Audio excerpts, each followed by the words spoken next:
बोला, कोणाचं नाव आहे? कोणाचं आहे नाव?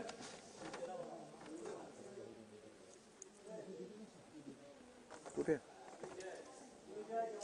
चला, सुजया चव्हाण. देतो देतो. आमचं संख्याबळ होत. त्यांचं नाव झालं की तुम्हाला देतो.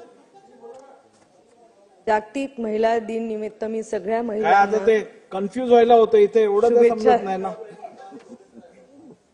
जागतिक महिला दिन निमित्त मी सर्व महिलांना शुभेच्छा देते. मला इथे बोलण्याची संधी दिली, मी त्याच्याबद्दल आभारी आहे आपले. मला एकच गोष्टी मांडायची इकडे की महिला म्हणून आम्ही रोज आपलं स्वतःची अस्तित्व साजरे करतो. महिला झाल्याचा आम्हाला गर्व आहे आणि सगळेच गोष्टी चांगल्या आहेत. या सभागृहात बसलेले सगळेच आहेत जे त्यांच्या आईकडनं प्रेरणा घेतात. तिथे शपथ घेताना सुद्धा आपण आपल्या आईचं नाव घेऊन शपथ घेतो. तर आई ही मोठी प्रेरणादायी व्यक्ती आपल्या आयुष्यात असते. आपल्याला प्रेरणा घेण्यासाठी खूप काही असे महिला आहेत ज्यांच्यावर मी इथे बोलायचं विनंती करेन. आपल्या सर्वांची मी विनंती इकडे करेन की आज ज्याप्रमाणे आपण या सभागृहात आणि विधिमंडळाच्या परिसरात अनेक महापुरुषांच्या प्रतिमा उभारल्या आहेत, त्याचप्रमाणे इतिहासामध्ये आपले महान कार्याने ओळख निर्माण करणारे महिलांसुद्धा प्रतिमा उभारले पाहिजे अशी मी इकडे सभागृहात विनंती करेल.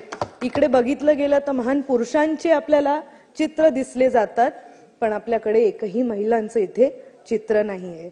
त्यामुळे सभागृहाला मी विनंती करेल की इकडे एक महिलाचं चित्र नक्कीच द्यायला पाहिजे, कारण त्यांच्याकडनं आम्हाला प्रेरणा सुद्धा भेटेल.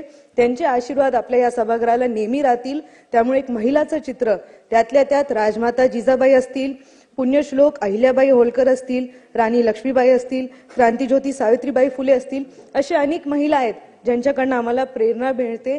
त्यामुळे मी या सभागृहाला विनंती करेल की इकडे एक चित्र किंवा सभागृहाच्या परिसरात एक महिला त्यांचं तरी काहीतरी योगदान जे ज्यांनी करून गेलेले आहेत त्यांचं इकडे काहीतरी मांडलं पाहिजे. मला इथे बोलण्याची संधी दिली त्याच्याबद्दल मी आभार मानते. माझ्या मतदारसंघातले खूप लोकांना माझ्याकडनं खूप अपेक्षा आहेत आणि महिला म्हणून मी त्यांच्या अपेक्षा पूर्ण करायचे पूर्ण प्रयत्न करेल. धन्यवाद.